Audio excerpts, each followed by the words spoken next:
Shalom saudara-saudara yang dikasihi oleh Tuhan. Tuhan memanggil kita untuk menjadi saksi Kristus. Itu berbicara bahwa Tuhan ingin hidup kita sebagai orang percaya, apapun kondisi hidup kita, bagaimanapun latar belakang kita. Dia ingin kita memberikan pengaruh bagi dunia ini. Saudara, bukankah hal itu sebuah hak istimewa yang Tuhan berikan kepada kita?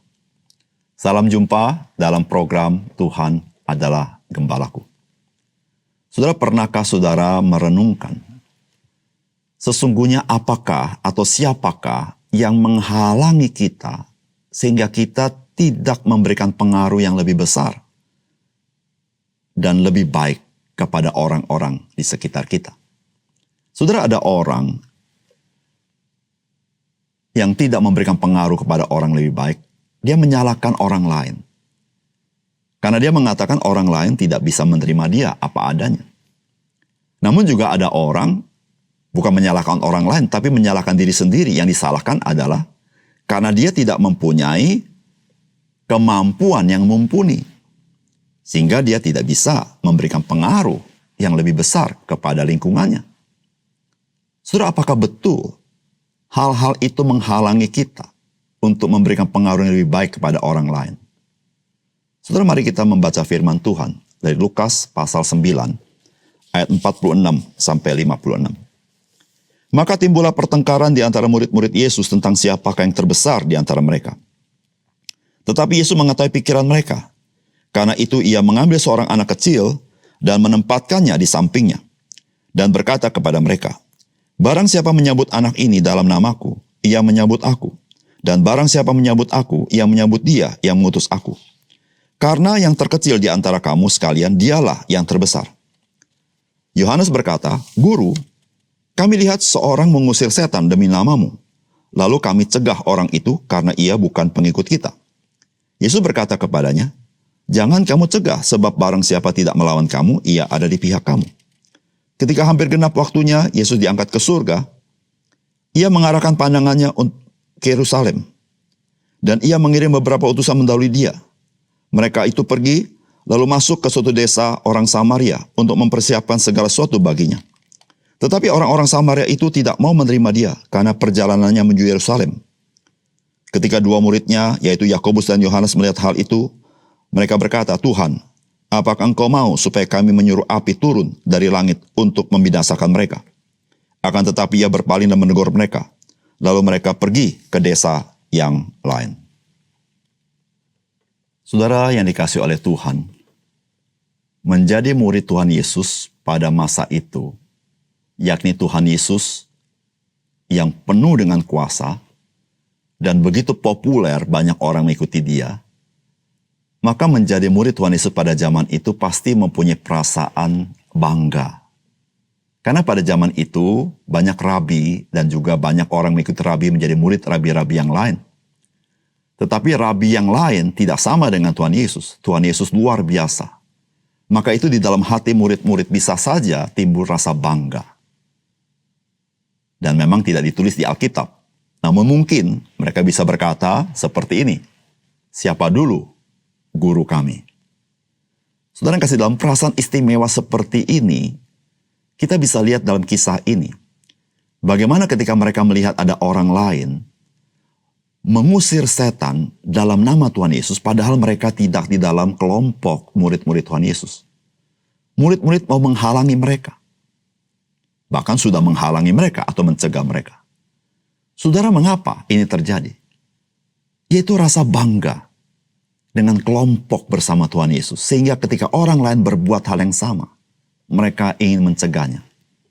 Dan lebih daripada itu, saudara, mereka pun di antara mereka saling membanggakan diri. Siapakah yang terbesar di antara mereka? Saudara, apakah pesan firman Tuhan yang kita bisa dapatkan dari bagian ini? Saudara, yang pertama, terkecil menjadi terbesar. Karena yang terkecil selalu rela melayani, termasuk kepada orang-orang yang tidak diperhitungkan banyak orang. Saudara, perkataan Tuhan Yesus, terkecil menjadi terbesar.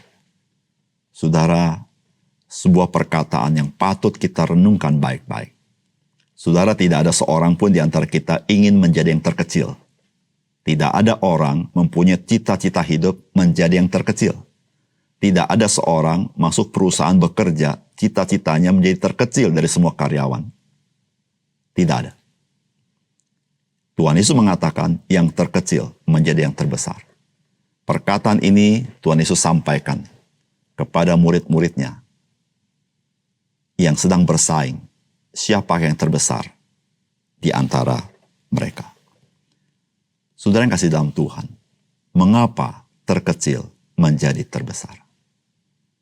Saudara, karena yang terkecil itu, dia tidak membatasi diri dengan siapapun. Dia melayani siapapun. Dia menjadi berkat kepada siapapun. Dia tidak mempunyai perasaan dia lebih tinggi dari orang lain. Sehingga dia bergaul dengan siapapun. Dan menjadi baik dengan siapapun. Saudara, bukankah orang yang seperti ini memberikan pengaruh yang besar bagi orang lain?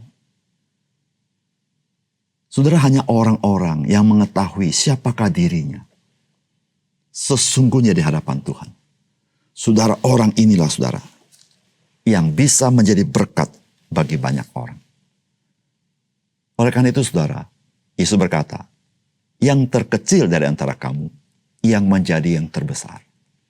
Saudara, orang yang terbesar seringkali tidak rela turun untuk melayani orang lain. Dia hanya berada di pucuk di atas dan tidak pernah bergaul dengan orang lain. Tetapi orang yang terkecil, dia bergaul dengan siapapun. Oleh karena itu saudara yang kasih dalam Tuhan, bicara terkecil dan terbesar, di mata Tuhan sesungguhnya, setiap orang sama di mata Tuhan. Namun perasaan-perasaan seperti itulah yang seringkali ada di dalam hati kita. Dan saudara jangan lupa, perasaan-perasaan seperti itu mempengaruhi bagaimana kita hidup. Saudara, mari kita hidup. Bukan memikirkan siapa yang terbesar di antara kita. Siapa yang lebih hebat di antara kita. Namun yang kita pikirkan adalah bagaimana kita boleh memuliakan Tuhan. Bagaimana kita bisa melayani Tuhan. Bagaimana kita bisa jadi berkat bagi orang lain. Tidak lagi memikirkan diri kita sendiri. Tapi menyukakan hati Tuhan. Dan memikirkan orang lain. Disitulah saudara, hidupmu dan hidupku tidak pernah sia-sia. Dan selalu menjadi kehidupan yang berarti. Yang kedua, saudara, firman Tuhan hari ini mengajar kepada kita. Bahwa kesombongan selalu lebih memperhitungkan diri kita sendiri. Daripada memperhatikan kebutuhan orang lain. Sehingga saudara, kesombongan itu selalu menghalangi kita untuk menjadi berkat. Saudara, hal ini nyata dari firman Tuhan yang kita baca hari ini. Bagaimana murid-murid Tuhan mencegah orang mengusir setan dalam nama Tuhan Yesus. Karena orang ini tidak di dalam kelompok murid-murid Tuhan Yesus. Saudara bayangkan, orang mengusir setan dalam nama Tuhan Yesus dicegah oleh murid-muridnya. Saudara, mengapa? Saudara, karena murid-muridnya ada satu perasaan kesombongan kelompok. Saudara, kesombongan kelompok membuat mereka menjadi buta. Sesungguhnya Tuhan memanggil setiap orang untuk melayani orang lain. Setiap orang punya kebutuhan dan kita perlu memperhatikan mereka. Bukan itu saja saudara. Waktu murid-muridnya bersama Tuhan Yesus ke Samaria dan orang-orang Samaria menolak Yesus. Yakobus dan Yohanes berkata kepada Tuhan, apakah kita butuh meminta mereka disambar oleh petir dan mati? Saudara, Tuhan Yesus menegur mereka. Saudara, apa yang mereka perhatikan adalah diri mereka sendiri. Mereka tidak melihat betapa orang-orang Samaria membutuhkan Injil. Membutuhkan Yesus meskipun mereka saat itu menolak Yesus. Saudara yang kasih dalam Tuhan. Rasa sombong, rasa angkuh, merasa diri lebih hebat dari orang lain. Seringkali kita hanya memperhatikan diri kita sendiri.